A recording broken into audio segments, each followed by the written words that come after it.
So my 3-year-old threw a tantrum yesterday. We were on our drive. It was about a 30-minute drive to where we were going for a dinner, a party. And shortly after we started the drive, my 3-year-old took off his little necklace and he started hitting his brother with it. So we took the necklace away, at which point the 3-year-old started screaming. Ah! And he just screamed over and over and over and over and over again. I mean, you got to give it to him. He was very persistent with his screaming, saying he wanted the necklace back. We said, hey, if you're going to hit someone with it, you can't have your necklace.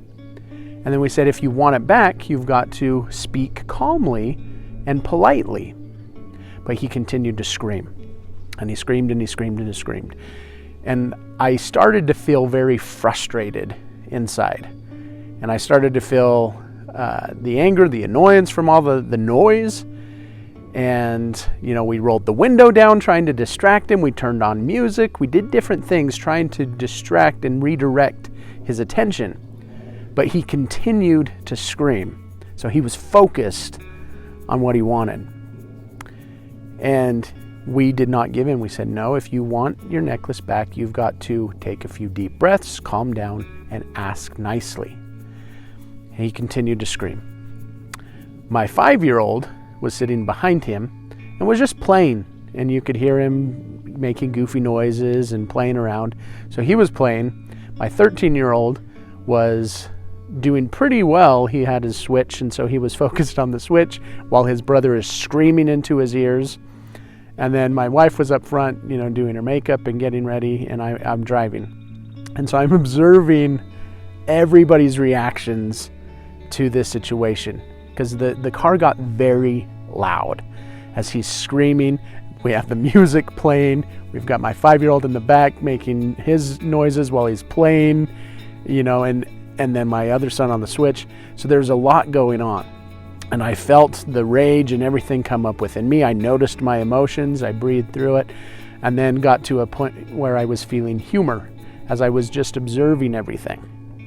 And so this went about 20 minutes. Then I said, okay, well, when we get there, only those who are calm and being polite and helpful will be able to go into the house. If you're angry and you're yelling, you get to stay in the car. And, shortly thereafter, his screaming subsided as we were pulling onto the street. And so when we pulled in, at that point, he was breathing, he was talking, and he was able to explain why the necklace was taken away, in that it was because he hit his brother. And so then he was able to apologize and ask nicely for it back, which he got back. And we took some deep breaths, we processed the experience, and then we got out and we went in the house. And so through that experience, it was just a good reminder to me of the things that we have control over. I have no control over my 3-year-old and whether he screams or not. I have influence and I can try to redirect the attention, but what my attempts were not working. We could have pulled the car over, we could have paused, but even then, had we got him in a grounded spot and then got back in the car, he could still continue to scream.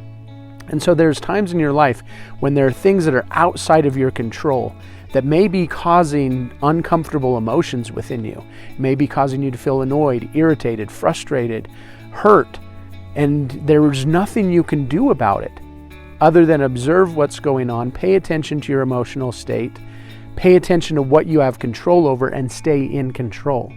Because you only have control over your attention, where you direct your thoughts, your emotions, and your actions. That's it.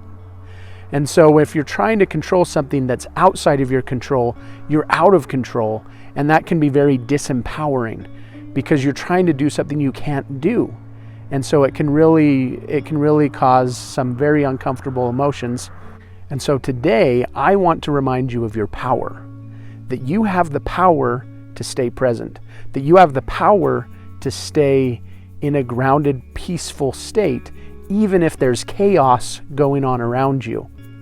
And so you may be in the midst of chaos. You may be having lots of emotions going through you that put you in turmoil. I want to remind you, though, that you are not your emotions. You are not your thoughts. You can direct your thoughts and you can have control over your emotions on what you feel. But what if you're feeling something that you don't want?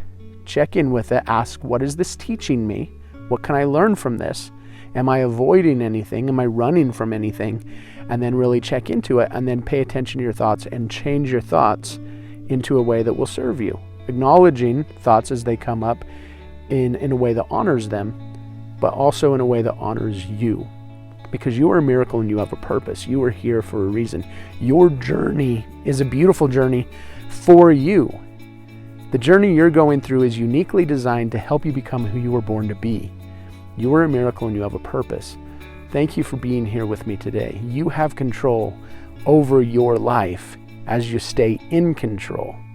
And what things that go on outside of your control, you can look at it from multiple different perspectives. You do not have to give your control away. You are a miracle. You have a purpose. Thank you for being here at Hope to Cope with me today. And I look forward to seeing you again soon.